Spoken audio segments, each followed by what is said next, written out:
Seigneur, nous bénissons ton nom pour ta présence au milieu de nous. Merci Saint-Esprit, toi qui glorifies le nom de Jésus. Merci car tu nous fais la grâce d'être présents, Seigneur, devant le trône de la grâce. Là où nous sommes secourus, Seigneur. Merci car tu es celui qui pourvoit en toutes choses à tous nos besoins. Et nous sommes heureux d'être là, d'être au bénéfice de ta grâce, de ta présence. Que la sainteté de ton nom soit reconnue dans ce lieu. Merci toi qui inondes ce lieu de ta présence, Saint-Esprit, pour donner de la vertu au nom de Jésus. Que la sainteté du nom de Jésus soit reconnue dans ce lieu. Nous te bénissons, Père très saint. Merci, Père éternel, parce que tu équipes tes enfants pendant ce temps. Merci parce que tu renouvelles leur force en marchant. Merci parce que tu fais grâce, Seigneur, ô Dieu. Merci parce que tu pourvois à leurs besoins. Merci parce que tu guéris, tu restaures, tu envoies la parole prophétique pour relever, pour encourager, pour exhorter, Seigneur, ô Dieu. Merci pour ces moments puissants que nous allons vivre dans ta présence. Et que ton nom soit béni, Père très saint. Que ton nom soit glorifié. Merci pour le nom de Jésus qui a été donné à l'Église. Nous bénissons le saint nom de Jésus dans ces moments. Père, que ta gloire soit manifeste au milieu de nous. Merci pour ta présence. Merci pour ta grâce. Nous te rendons l'honneur qui t'est dû. Dans le nom de Jésus, nous avons prié. Amen. Amen. Oui, acclame la parole de Dieu.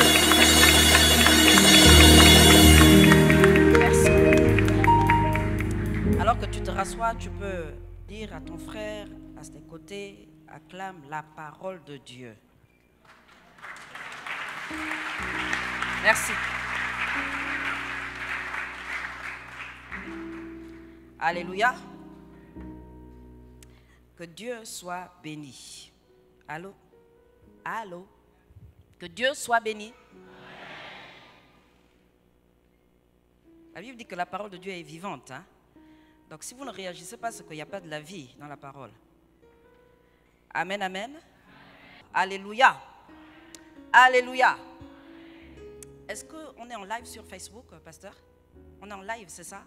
Donc que les internautes soient bénis à travers l'église de Rabat, hein, qu'ils soient restaurés pendant ce temps. Nous vous bénissons au nom du Seigneur Jésus et nous croyons que pendant ces moments, le Seigneur va vous restaurer, il va vous guérir, que là où vous êtes, vous receviez votre part. Alléluia. Nous allons prendre nos Bibles dans le livre de Hébreux au chapitre 4. Hébreux chapitre 4.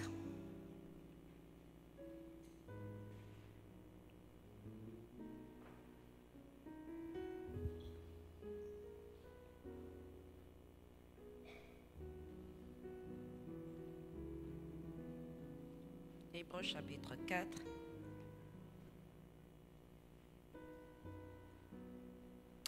Au verset 12.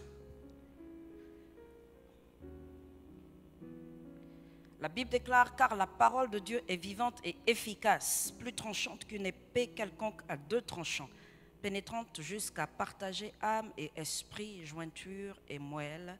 Elle juge les sentiments et les pensées du cœur. Nulle créature n'est cachée devant lui, mais tout est à nu et à découvert aux yeux de celui à qui nous devons rendre compte. Amen. Dans ce texte, la Bible nous enseigne ce qu'est la parole. Et le thème de ce séminaire, on l'a cité tout à l'heure, et cet après-midi, j'aimerais introduire ce séminaire par ces quelques temps de méditation et parler de la parole comme étant le moteur même de notre croissance. Nous allons parler de la parole et de la prière, et cet après-midi, j'aimerais plus m'attarder sur la parole.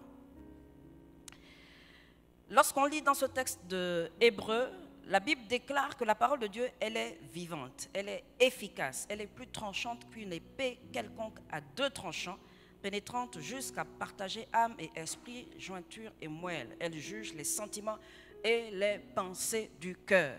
La Bible nous enseigne donc dans ce texte que lorsque nous recevons la parole de Dieu, la Bible nous enseigne qu'à cause de son efficacité, elle vient faire la séparation entre l'âme et l'esprit.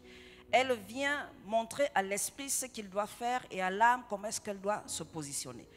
Lorsqu'on étudie la Bible, on se rend compte que nous sommes d'abord un esprit à qui Dieu a donné un corps. Nous vivons dans un corps. On n'est pas d'abord la personne qu'on voit, l'enveloppe qu'on voit, mais on est d'abord un esprit. à qui le Seigneur a donné une âme et nous vivons dans un corps. Et la Bible nous enseigne, lorsqu'on lit la parole, que l'âme n'est pas toujours disposée à obéir à la parole de Dieu. Et donc, il faut toujours l'assujettir, l'obliger à obéir à la parole. Et lorsque l'on rencontre souvent des chrétiens en entretien, souvent, en tant que pasteur, il y a des personnes qui nous disent que je n'arrive pas à abandonner tel péché, c'est difficile pour moi, je n'arrive pas. Pourquoi? Parce qu'à un moment donné, lorsque la parole de Dieu n'a pas pris toute sa place dans le cœur de l'homme, elle ne peut pas faire la séparation entre l'âme et l'esprit. Ce n'est pas possible. Vous allez faire tous vos efforts pour vous séparer d'un péché, vous n'allez pas réussir. Pourquoi? Parce qu'il faut que la parole de Dieu, le plus gros des efforts que vous devez faire, c'est de demeurer dans la parole de Dieu. Demeurer dans la présence de Dieu, parce que lorsqu'on reçoit la parole de Dieu, lorsqu'on demeure dans la parole, elle vient chaque jour faire la séparation entre l'âme et l'esprit. Dire à l'âme que ce que tu fais n'est pas bon. Et dire à l'esprit que c'est toi le chef ici, c'est toi qui commandes ici. Tu dois te fortifier davantage par le jeûne, par la prière, par la parole, et dominer sur l'âme qui tout le temps te pousse à aller vers ce qui est contraire aux choses de Dieu. Dans ce texte, la Bible nous enseigne qu'elle vient pour juger aussi les sentiments, les pensées du cœur. Il y a quelqu'un qui m'a dit il y a quelque temps que lorsque vous, les pasteurs, vous parlez, vous êtes toujours en train de juger. Et moi, c'était dans le cadre de ma famille, il y a eu une situation et mon frère pasteur est intervenu dans la famille et il a donné la parole de Dieu. Et mon petit frère m'a dit, c'est pas normal, vous, les pasteurs, quand vous parlez, vous êtes toujours en train de juger. Je dis non, il a juste donné la parole de Dieu. Et vous savez, lorsque vous recevez, je l'ai dit, quand vous recevez la parole de Dieu, elle vient, elle juge elle-même vos pensées. Elle-même juge les pensées. Et souvent, les gens sont confrontés à ça, même dans l'église, pas que les païens. C'est-à-dire que lorsque la parole de Dieu est enseignée, vous avez l'impression que vous êtes jugé. Et il y en a qui disent parfois, comme certains ont dit à Jésus, mais cette parole est trop dure, et ils sont partis. Ils suivaient Jésus pour certains parce qu'ils avaient faim, pour d'autres parce qu'ils étaient malades, ils avaient besoin de guérison, d'autres ils avaient des problèmes dans leur famille, et ils se sont rendus compte que Jésus c'était l'homme de la situation à cette époque-là. Alors il y en a qui ont suivi le Seigneur, chacun pour sa raison. Et à un moment donné, quand le Seigneur a dit, il faudrait que vous mangez de ma chair, ils ont dit, oh non, mais le type l'a fait la sorcellerie. Comment est-ce qu'on peut manger la chair de quelqu'un? C'est la parole. Et lorsqu'on mange la parole de Dieu, on est encore plus fort. Jésus est la parole. Et lorsqu'elle vient à nous, la Bible dit qu'elle vient pour juger les sentiments. Elle vient pour juger les pensées du cœur. Elle vient pour juger. Et juger, c'est quoi? C'est donner un jugement. C'est simplement dire si c'est bien ou c'est pas bien. C'est ça le jugement. Lorsque le juge rend justice, il dit si c'est bien ou c'est pas bien. Donc il donne faveur à quelqu'un et il condamne une autre personne. C'est ça, donner jugement.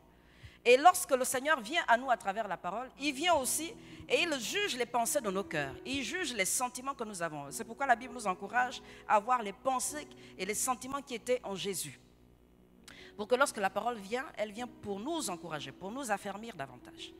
Et durant ce séminaire, nous allons parler de la parole et la prière, qui sont là pour nous aider à croître.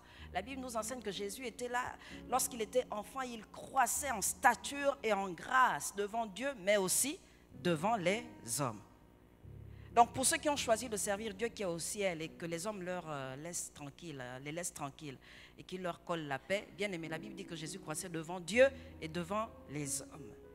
Un jour, il y a quelqu'un dans mon église qui m'a dit que moi, de toutes les façons, vous avez une façon de fonctionner, moi, ça ne m'arrange pas du tout. Moi, de toutes les façons, je sers Dieu, je ne sers pas les hommes. Je l'ai dit dans la mesure où Dieu est assis dans le ciel. Il faudrait que tu montes dans le ciel pour servir Dieu dans le ciel, parce que la terre, il l'a donnée au Fils de l'homme. Oui. Il y en a qui n'ont pas compris. Donc, ceux qui pensent qu'ils servent Dieu et pas les hommes, ils n'ont de compte à rendre à personne. La Bible dit, le Seigneur, l'Éternel, est assis sur son trône dans les cieux et il fait tout ce qu'il veut là-bas dans les cieux. Mais la terre, il l'a donnée au Fils de l'homme. La terre nous appartient. Et dans l'Église, ce sont les leaders qui sont les responsables.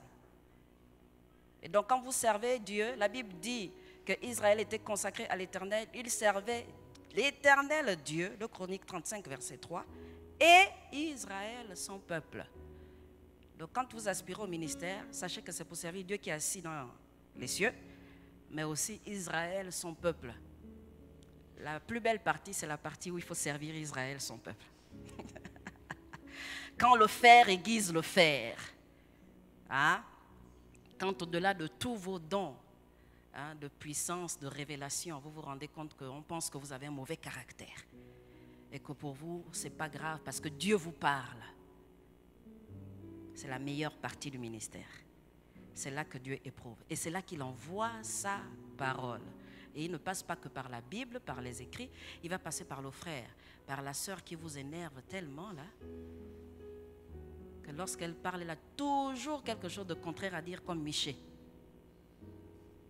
Vous avez entendu parler du prophète Michée dans la Bible? Hein? Il y en a qui ne lisent pas la Bible. Qui connaît Michée dans la Bible? Je n'ai pas envie de dire qui ne connaît pas. Qui connaît Michée dans la Bible? Lorsque les prophètes se mettaient devant les rois, ils prophétisaient, ils donnaient de belles paroles. Et on disait, appelez Michée. Et il y en a qui disaient, non, mais lui, il va encore venir raconter quoi là? Et lui aussi, un jour, il est venu, il a dit, non, roi, c'est bon, votre affaire là, ça va marcher. On lui a dit, non, dis la vérité. Il dit, pourquoi vous voulez que je dise la vérité? Dieu va vous livrer dans votre histoire. Et on lui a dit, il parle toujours comme ça. Et il y en a dans l'église, lorsqu'il libère la parole, hein, il y en a qui disent, oh, il est toujours comme ça. La sœur est toujours comme ça. Dis au frère que c'est pour te bénir, c'est pour te laver.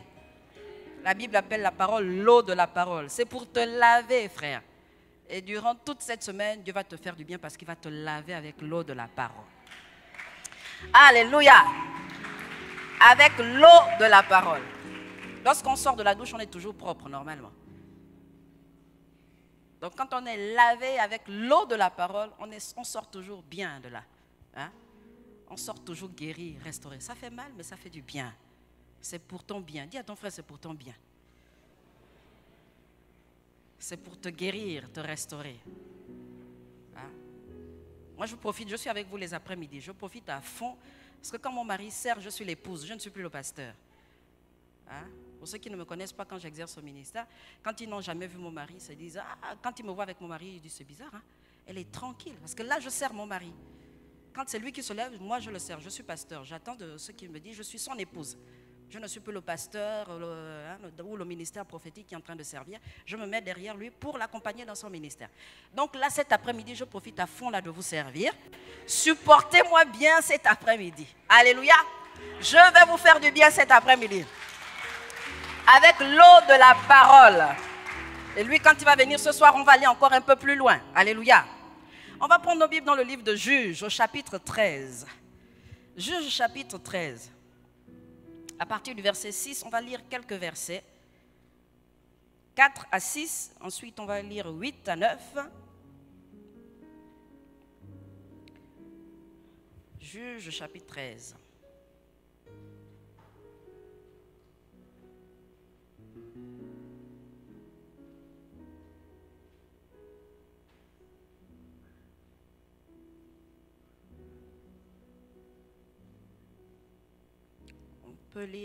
On peut lire à partir du verset 1.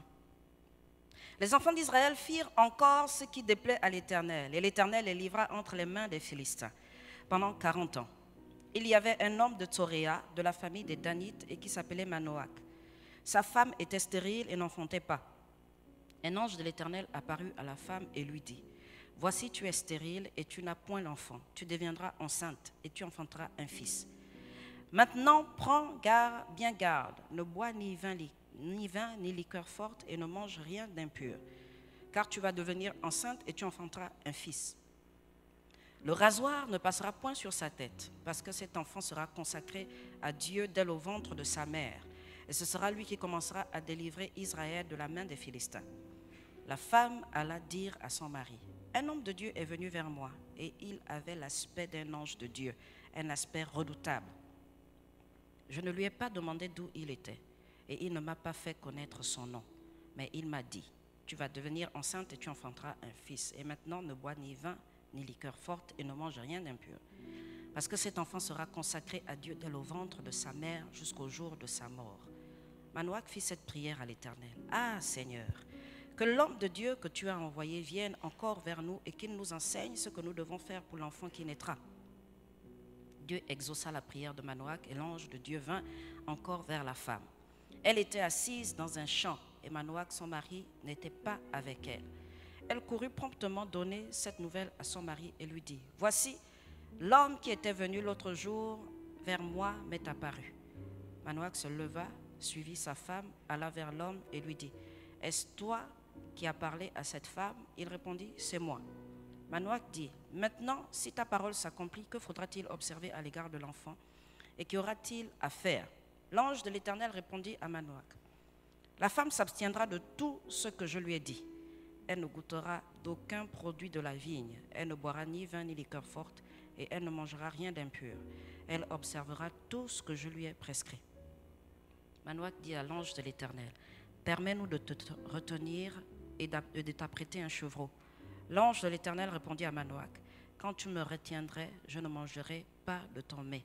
Mais si tu veux faire un holocauste, tu l'offriras à l'Éternel. » Manoach ne savait point que ce fut un ange de l'Éternel. Et Manoach dit à l'ange de l'Éternel, « Quel est ton nom afin que nous te rendions gloire quand ta parole s'accomplira ?»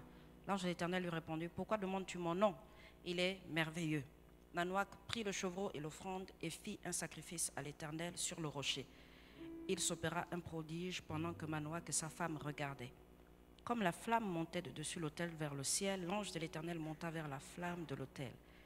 À cette vue, Manoach et sa femme tombèrent la face contre terre. L'ange de l'Éternel n'apparut plus à Manoach et à sa femme. Alors Manoach comprit que c'était l'ange de l'Éternel et il dit à sa femme, « Nous allons mourir car nous avons vu Dieu. » Sa femme lui répondit, « Si l'Éternel eût voulu nous faire mourir, il n'aurait pas pris de nos mains l'holocauste et l'offrande.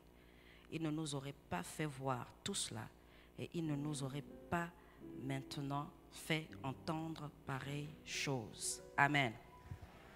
Dans ce texte, Israël est sous le poids des Philistins et sous le joug des Philistins. Et pendant que le peuple d'Israël est en train de crier à l'Éternel, le Seigneur choisit d'envoyer un ange parler à un couple, à une famille qui n'a pas d'enfant. Et lorsque on lit ce texte, la Bible nous montre combien cette femme, la Bible ne cite pas son nom, mais la Bible nous dit qu'elle était là et pendant que l'ange de l'Éternel vient à elle, il lui donne une information qu'elle connaît déjà. Lorsqu'il parle à la femme de Manoach, il lui dit, « Tu es stérile. Tu es stérile et tu n'as point d'enfant. Tu deviendras enceinte. » Ça, c'est la suite. Mais au départ, l'ange de Dieu lui dit, « Tu es stérile. » Une information qu'elle maîtrise très bien parce qu'elle sait qu'elle n'a pas d'enfant. Et il y a des moments comme ça où on reçoit du Seigneur une parole et on a l'impression que le Seigneur est juste en train de faire le journal, les infos qu'on maîtrise déjà. Parfois, quand vous regardez le journal, vous vous demandez s'il n'y a pas autre chose. Pendant des heures et des heures, on ne fait que montrer la même chose. C'est un peu ce qui se passe parfois quand Dieu vient nous parler. On a souvent l'impression que le Seigneur vient nous parler de quelque chose qu'on sait déjà. Mais c'est quoi la suite? Et là, l'ange de l'Éternel est en train de dire à cette femme, « Tu es stérile. Tu n'as point d'enfant. » Il rajoute, « Tu n'as point d'enfant. » Parce qu'il y a des femmes qui sont stériles, mais qui ont des enfants. C'est pourquoi les médecins parfois parlent de stérilité secondaire. Parce qu'il y en a qui ont eu déjà des enfants, mais qui par la suite, par des problèmes médicaux de santé parfois, sont devenus stériles. Cette femme est stérile et elle n'a pas du tout d'enfant. Donc il lui donne une information gratuite, comme on dit en français courant. Tu es stérile et tu n'as pas d'enfant. Et lorsqu'il s'adresse à cette femme plus tard, il lui dit, tu deviendras enceinte et tu enfanteras un fils. Maintenant, prends bien garde, ne bois ni vin ni liqueur forte et ne mange rien d'impur. Pendant que le Seigneur est en train de donner cette parole à cette femme, elle reçoit ces paroles. Dis à ton frère qu'il y a une attitude pour recevoir la parole de Dieu. Il y a une attitude pour recevoir la parole de Dieu. Il y a des personnes qui sont venues dans la présence du Seigneur, malades, qui sont reparties chez eux malades parce qu'ils n'avaient pas l'attitude pour recevoir la parole de Dieu. Il y en a qui sont venus de chez eux avec un problème et qui repartent avec le même problème après un culte parce qu'ils n'ont pas l'attitude pour recevoir la parole de Dieu. Lorsqu'on reçoit la parole, il y a une attitude. Et cette femme avait la bonne attitude. Lorsqu'elle reçoit la parole, elle n'est pas en train de poser des questions. Elle n'est pas en train de se poser des questions, de poser des questions à l'ange. Elle est en train d'écouter l'ange jusqu'au bout. Pendant que l'ange est en train de parler. Remarquez que c'est différent de l'attitude de ce paralytique qui était là à la piscine de Bethesda. Pendant que l'ange était en train d'agiter l'eau, il y a des personnes qui arrivaient à tomber dans la piscine et qui sortaient de là qui étaient guéries. Et c'était une personne. Le premier qui devait être dans l'eau était guéri. Lorsque Jésus vient, il vient là devant ce monsieur et il lui demande, veux-tu vraiment être guéri? La Bible dit, sachant qu'il était malade depuis 38 ans. Veux-tu vraiment être guéri? Je ne sais pas depuis combien de temps il était à la piscine, mais ça faisait des années qu'il était malade. Lorsque Jésus lui pose la question, on comprend bien par la suite, parce que quand Jésus lui pose la question, il ne répond même pas oui. Il est en train de développer tout un chapitre au Seigneur.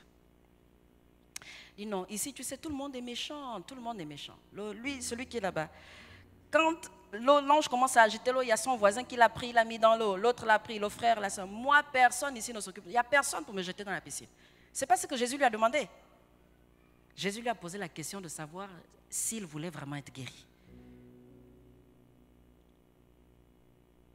Et Jésus lui pose la question, on comprend bien par la suite, parce que c'est quelqu'un qui n'avait pas les dispositions pour être guéri. Parce qu'il était convaincu qu'il n'était pas guéri parce que personne ne le jetait dans l'eau. Il n'avait pas la foi lui-même pour se précipiter. Vous allez remarquer que tous les malades que la Bible cite dans Jean 5, quand la Bible raconte cette histoire, c'était des aveugles, des paralytiques, des gens qui n'ont pas la capacité de se déplacer tout seuls.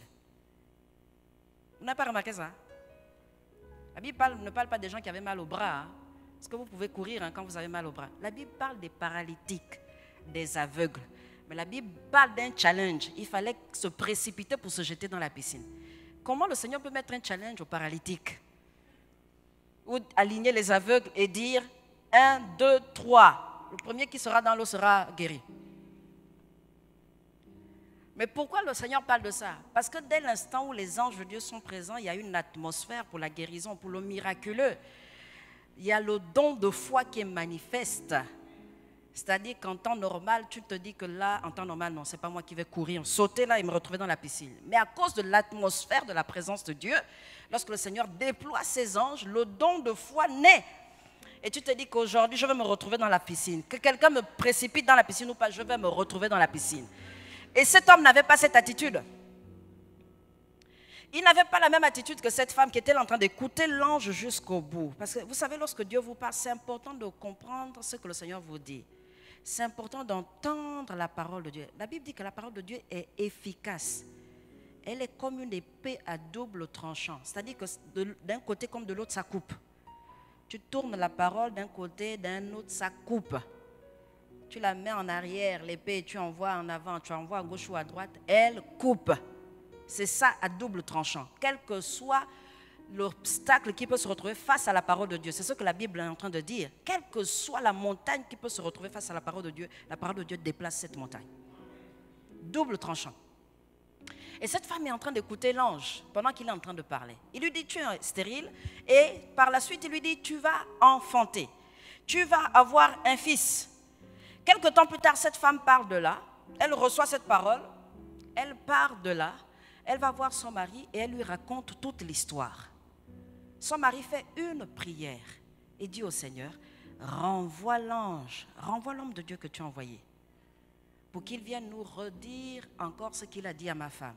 Pourquoi est-ce que Manoach est en train de demander au Seigneur qu'il puisse renvoyer l'ange? Bien-aimés, il y a des gens qui ne sont pas là dans ce séminaire, qui ne vont pas entendre les mêmes paroles que vous avez entendues, que vous allez entendre pendant ce séminaire, et qui n'auront pas la même attitude, le même comportement que vous après ce séminaire, parce qu'ils n'auront pas entendu les mêmes paroles que vous. Manoach devait entendre de la voix de l'ange ce que Dieu a dit lui-même, pour avoir la même foi. Ce n'est pas la même chose quand vous vivez un miracle et quand vous racontez ça à quelqu'un. Ce n'est pas pareil, bien-aimé. Tu vas dire à quelqu'un que je t'assure, j'ai prié, j'ai crié à Dieu dans ma chambre, la lumière s'est allumée, j'ai vu un ange descendre, l'autre te dit, ah, toi tu es bien. Hein? Depuis le temps que moi je prie, je n'ai jamais vu un ange. Mais sinon l'ange était comment? Parce qu'il n'a pas vécu la même chose que vous.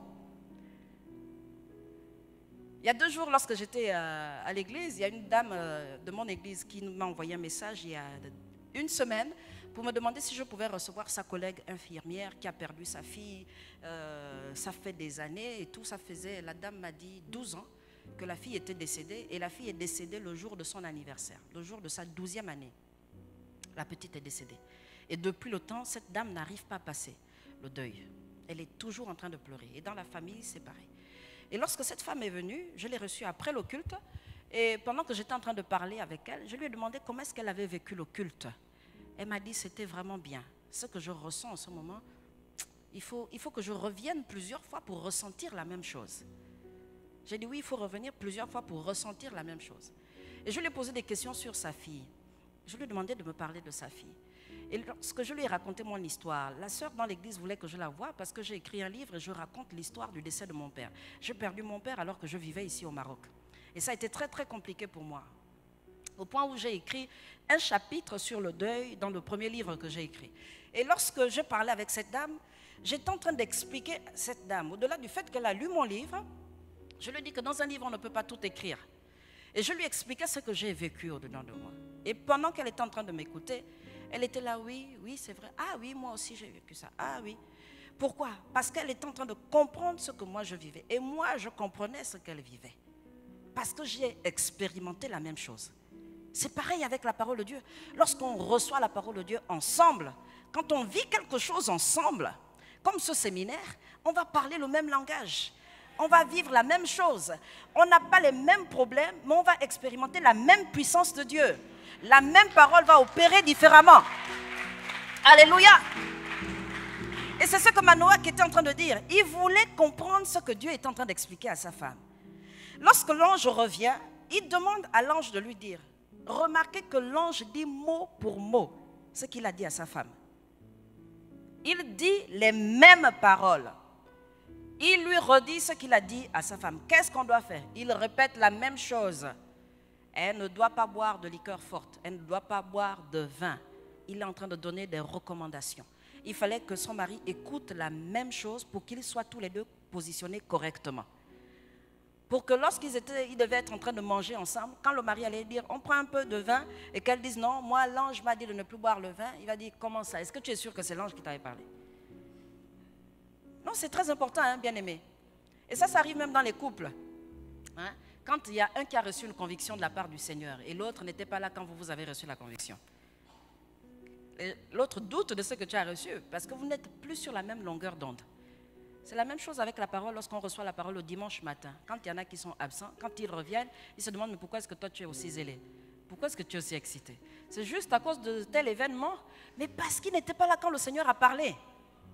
Il n'a pas reçu la même chose, comme les disciples qui marchaient là à Emmaüs et qui se disaient, est-ce que nos cœurs ne bouillonnaient-ils pas quand Jésus nous parlait?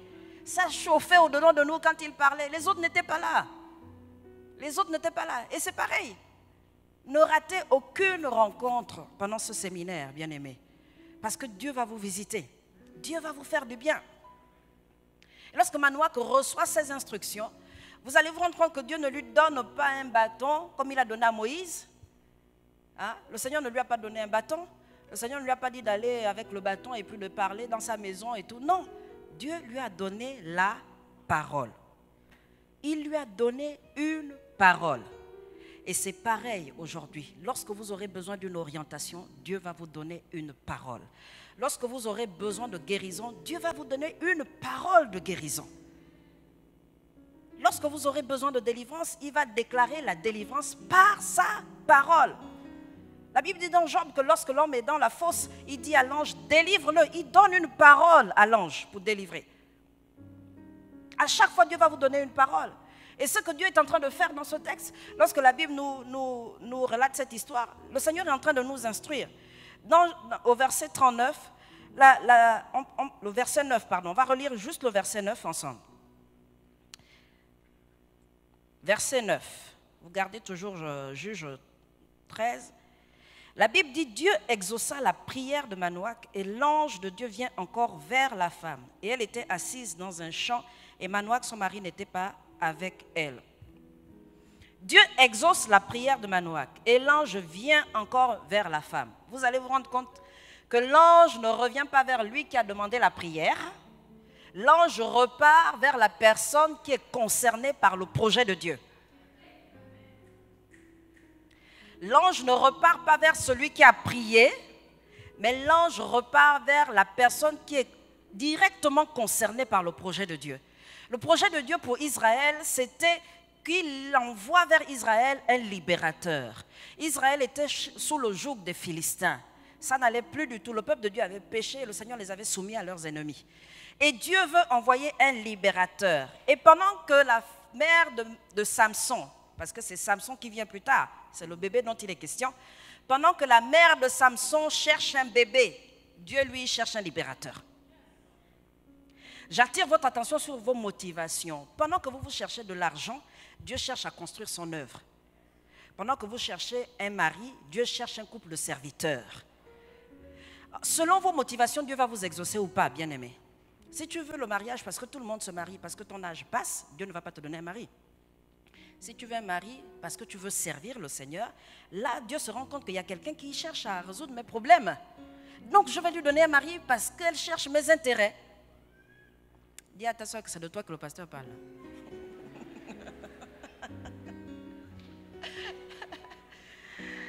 Dieu ne répond jamais aux égoïstes, bien-aimés. Des gens qui sont concentrés sur la sphère d'intérêt, là. Le nombril, toujours en train de regarder moi. Non. Dieu n'exauce pas les prières de ce genre de personnes. Donc, pendant que le Seigneur cherche un libérateur pour son peuple, cette femme est en train de chercher un bébé. C'était pareil avec Samuel. Pendant que Anne voulait un bébé, Dieu cherchait un prophète. La Bible dit qu'à cette époque en Israël, la parole de l'Éternel se faisait rare. La parole de l'Éternel se faisait rare. Qui partageait la parole de l'Éternel en Israël? C'était les prophètes. Il n'y avait pas de prophète. La parole de l'Éternel se faisait rare. Pendant que Anne montait au temple pour pleurer, en train de demander son bébé à Dieu, Dieu était en train de chercher une mère qui pouvait accueillir un prophète sur la terre. Elle réclamait son bébé. Dans le ciel, Dieu criait, « Qui enverrai-je? À qui je vais envoyer cet enfant pour être celui-là qui va sauver Israël, qui va parler de la part de l'Éternel alors qu'on n'entend plus la parole de l'Éternel ?» Mais elle n'arrêtait pas de pleurer. Le jour où elle a fait un vœu à l'Éternel, le jour où elle a fait une alliance avec Dieu et qu'elle a changé ses motivations et qu'elle a dit au Seigneur, « Si tu me donnes un fils, parce qu'en Israël, un fils, c'était plus important qu'une fille. Le fils était là pour faire perdurer la lignée. Ça, c'était très important en Israël. Si tu me donnes un fils, je le mettrai à ton service. » Anne ne voulait plus un enfant pour qu'on ne se moque plus d'elle. Elle voulait maintenant un enfant pour qu'il serve le Seigneur. Là, le Seigneur a dit, ça y est, j'ai trouvé la personne par qui je vais passer pour envoyer mon prophète sur la terre. Et Dieu lui a envoyé une parole par Élie. Que le Seigneur exauce ta prière. Le sacrificateur lui a donné juste une parole. Elle est sortie de là avec une parole. Et la Bible déclare dans 1 Samuel que lorsqu'elle est sortie de là, son visage n'a plus jamais été le même. La parole l'a libérée. Quand on parle de croissance à travers la parole, c'est important que l'on réalise qu'il y a de la puissance dans la parole de Dieu. La puissance qu'il y a dans la parole de Dieu vient pour guérir. Vous allez recevoir la même parole. Elle va venir pour guérir celui qui a besoin de guérison. Elle va venir pour délivrer celui qui doit être libéré de l'oppression. Elle va venir pour donner le travail à celui qui a besoin du travail. La même parole. Mais la Bible déclare que c'est le même esprit avec diverses opérations. Alléluia. Lorsque Manoach reçoit la parole du Seigneur, l'ange revient vers la femme qui est concernée par le projet de Dieu, celle qui doit porter cet enfant dans ses entrailles. Il revient vers elle.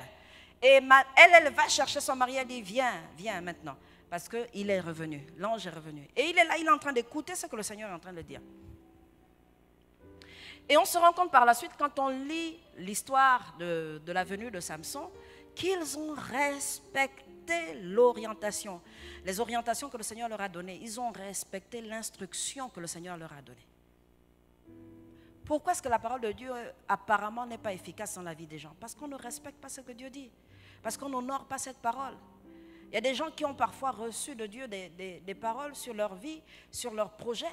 Mais comme pour eux c'était trop difficile, comme ceux-là qui écoutaient Jésus, ils ont fait cette parole est trop dure. Non, cette parole est trop dure, ce n'est pas possible. Il y en a parfois, le Seigneur va vous demander de vous ranger, de vous tenir dans la sanctification. Le Seigneur va vous dire, si tu veux te marier, arrête de vivre dans la fornication. Non, cette parole est trop dure. Si je me sépare de lui, eh bien, il va aller voir une autre fille. Et comme c'est vous-même qui exaucez vos prières, oui, il y en a qui nous ont dit, non, mais pasteur, tu sais, je ne peux pas le laisser parce que si je le laisse, Dieu m'a dit que c'est mon mari, et si je le laisse tomber, il va aller voir ailleurs. Mais si Dieu t'a parlé, pourquoi tu as peur? Si c'est Dieu qui a parlé, pourquoi tu as peur? Pourquoi est-ce que tu crains si c'est lui qui a parlé? Ce que sa bouche dit, sa main l'a accompli. Mais il y en a qui ont tellement envie de faire le bras de l'Éternel qu'ils disent au Seigneur, non, tu m'as donné la terre, tu as donné la terre au Fils de l'homme. Donc toi, reste là-bas, moi je vais gérer mes problèmes ici comme je veux. Exauce seulement ma prière. Mais tu restes dans le ciel là-bas.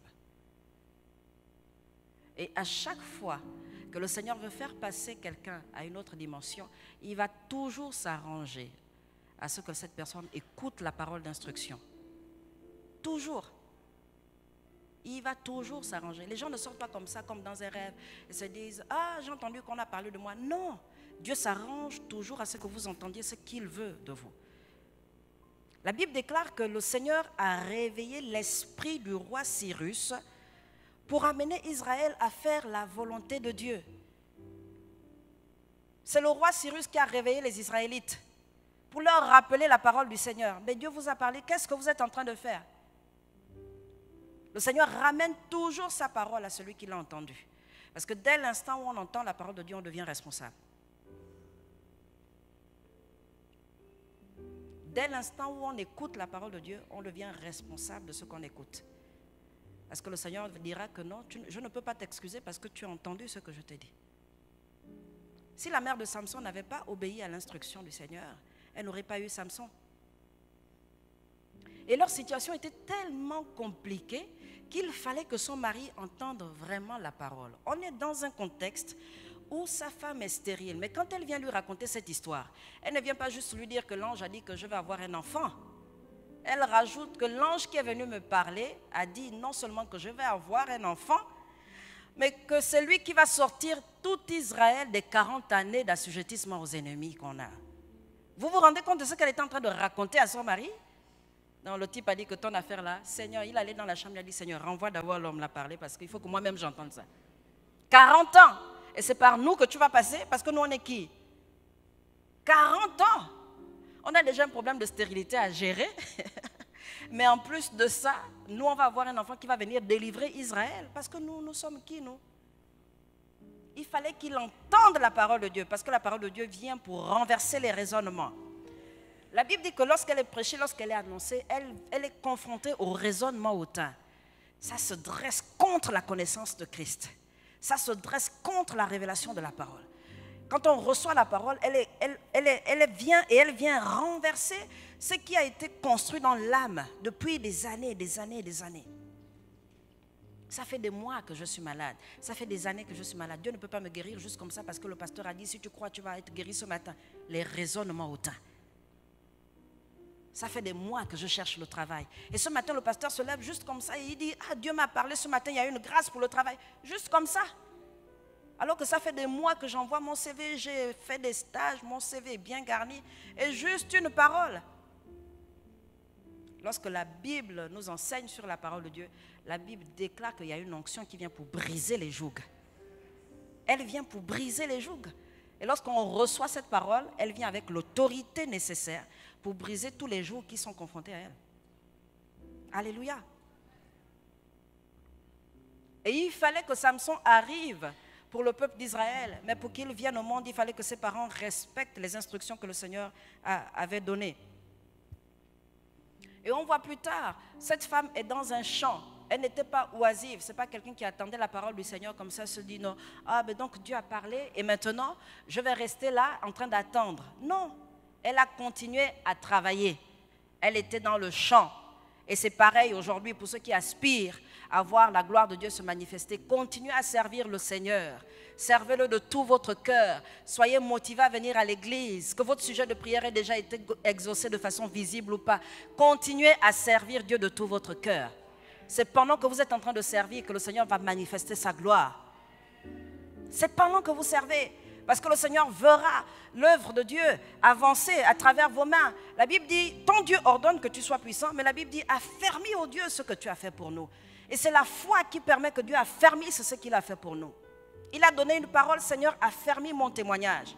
Affermis mon témoignage, que ça ne soit pas juste la parole prophétique libérée, mais affermis mon témoignage, que je puisse dire oui, voici la parole que le Seigneur a donnée et voici aujourd'hui cette parole s'est accomplie. Et cette femme était dans le champ, la Bible dit, et elle a dû repartir chez elle pour chercher son mari. Et quand ils rendent ce sacrifice au Seigneur, ils honorent le Seigneur par ce sacrifice. C'est là que Dieu ouvre les yeux de Manoah qui se rend compte que mince alors, Dieu nous a visités. C'est Dieu qui nous a visités, ça y est, on va mourir. La femme lui dit, c'est bon toi aussi, c'est bon. Si Dieu voulait nous tuer, il nous aurait tués depuis longtemps. Il dit, on va mourir. Et ça sont les gens qui ne connaissent pas vraiment le Seigneur, qui ne sont pas habitués à la présence de Dieu. La Bible dit que l'amitié de Dieu est pour ceux qui le craignent. Il y en a qui savent comment fonctionne leur Dieu et qui se disent dans telle situation, non, c'est Dieu qui m'a parlé. Je sais comment le Seigneur agit. Je sais que c'est Dieu qui m'a parlé. Et nos cœurs sont pleins d'assurance parce qu'on est convaincus que c'est Dieu qui nous a parlé. Et lui, il était dans les traditions.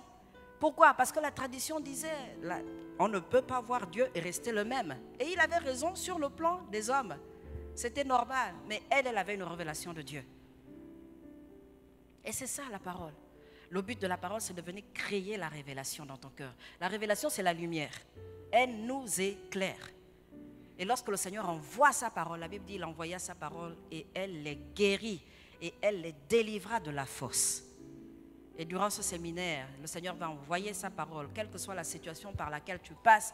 Dieu envoie une parole de guérison, de délivrance pour toi. Une parole de restauration et tu peux acclamer Jésus pour cela.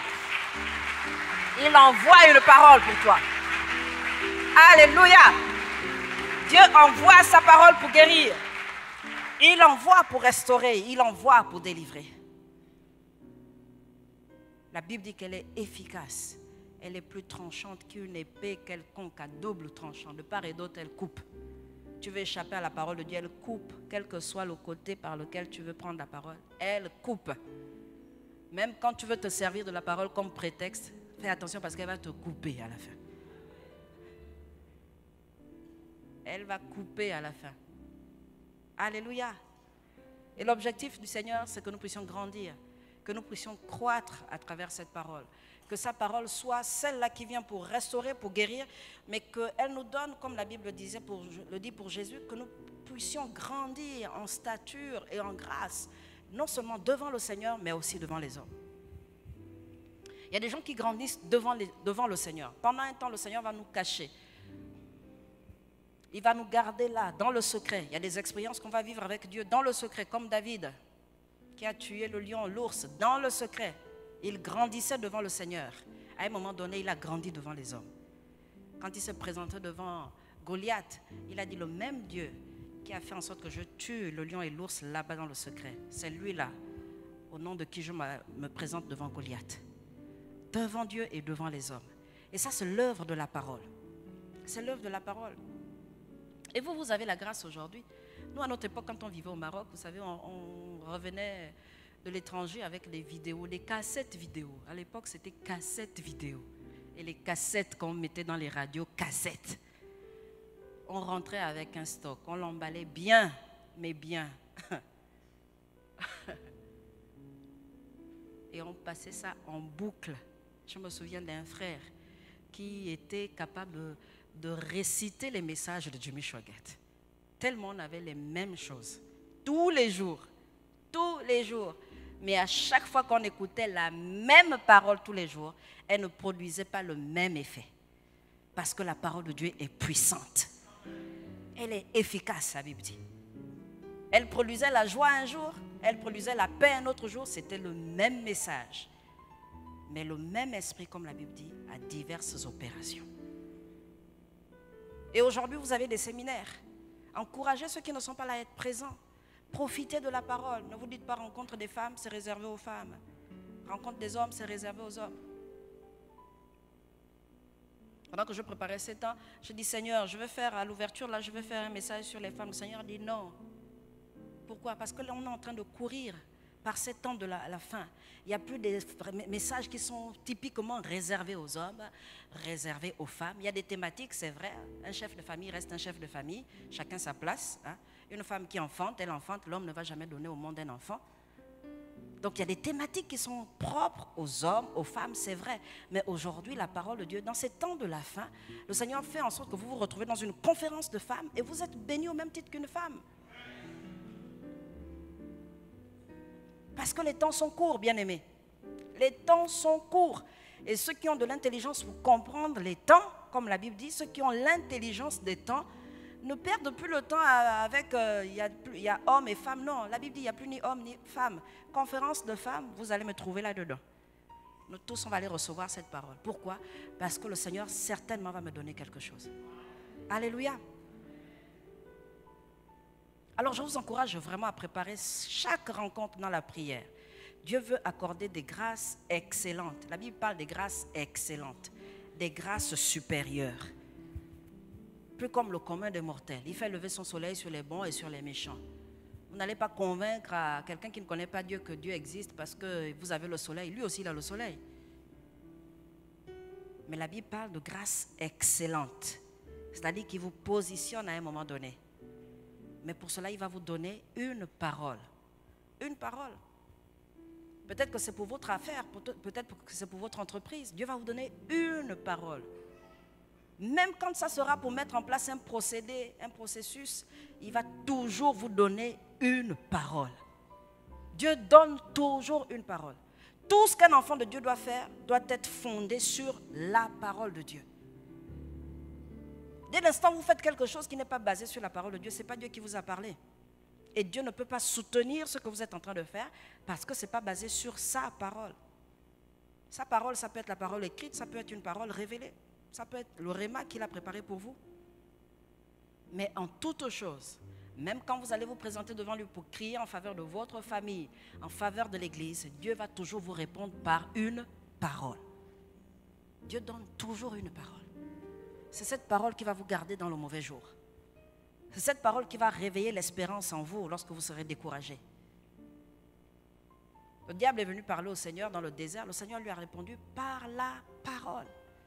À chaque fois, il lui a donné la parole. Et même quand Satan a voulu prendre la parole pour prétexte, le Seigneur lui a toujours donné la parole. Il a répondu avec la parole. Alors, on parlera de prière, on parlera de parole, mais en toute chose, l'objectif de ce séminaire, c'est que nous puissions croître en stature et en grâce, pour que le Seigneur soit davantage glorifié. On est à la fin de l'année, vous êtes en train de clôturer votre année et il faudrait que vous fassiez un bilan sur la base de la parole. Qu'est-ce que Dieu m'a dit en début d'année? Qu'est-ce que j'ai fait de cette parole? Et qu'est-ce qu'il me dit aujourd'hui pour terminer ces vacances et pour préparer ma rentrée? Alléluia! Nous allons nous tenir debout et rendre grâce au Seigneur pour introduire ces temps de séminaire. Le Seigneur veut nous repositionner face à sa parole. Et peut-être que tu soupires après la guérison, après la délivrance. Sache que Dieu veut fonder ton miracle sur sa parole. Alléluia. Alors tu peux élever ta voix là où tu es et rendre grâce au Seigneur pour ces moments. Rendre grâce à Dieu pour sa parole. Et dire au Seigneur que durant tout ce séminaire, donne-moi de comprendre les Écritures et la puissance qu'il y a dans les Écritures, afin que ces Écritures, cette parole vienne pour me guérir, pour me délivrer, pour me restaurer et que toute cette semaine soit une semaine de grâce, non seulement pour moi, mais pour ma famille, pour mes affaires, pour tout ce que j'entreprends, afin de voir la gloire de Dieu dans ma vie. Élève ta voix ce soir et honore le Seigneur. Dis merci au Seigneur pour sa parole.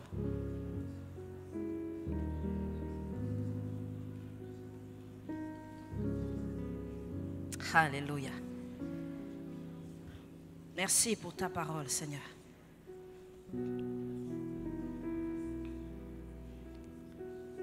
Oh, que ton nom soit béni, Seigneur. Que ton nom soit glorifié, toi qui nous as envoyé ta parole pour nous guérir, pour nous libérer, pour nous restaurer, pour nous fortifier, Seigneur. Alors que nous ouvrons les portes de ce séminaire au Seigneur Jésus, Nous prions, Père, que tu disposes nos cœurs dans ta présence à recevoir tout ce que tu as préparé alors que nous introduisons ce temps de séminaire. Seigneur, viens renverser tout raisonnement hautain qui se dresse contre la connaissance de Christ. Seigneur, alors que nous préparons cette semaine en toi, Seigneur, nous voulons que ta parole nous repositionne, Seigneur. Qu'elle vienne renverser les raisonnements hautains. Qu'elle vienne, Père éternel, ô Dieu, renverser tout ce qui se dresse contre elle, Seigneur. Oh, viens nous restaurer durant ces temps. Viens réveiller l'esprit de chacun durant ces moments. Et que par ta parole, tu viennes nous conduire encore dans les sentiers de la justice. Oh, que ton nom soit glorifié, Seigneur. Que ta majesté soit reconnue au milieu de nous. Que la sainteté de ton nom soit reconnue, Seigneur, au milieu de nous. Dans le nom de Jésus de Nazareth, nous voulons te glorifier ce soir et te rendre toute la gloire. À toi qui es élevé au plus haut des cieux. Ton nom est infiniment grand au milieu de nous ce soir. Que la sainteté de ton nom soit reconnue, Seigneur. Que ton nom soit élevé, Seigneur. Alléluia, nous t'élevons, Seigneur. Nous reconnaissons ton nom, Seigneur. Nous élevons ton saint nom, ta majesté.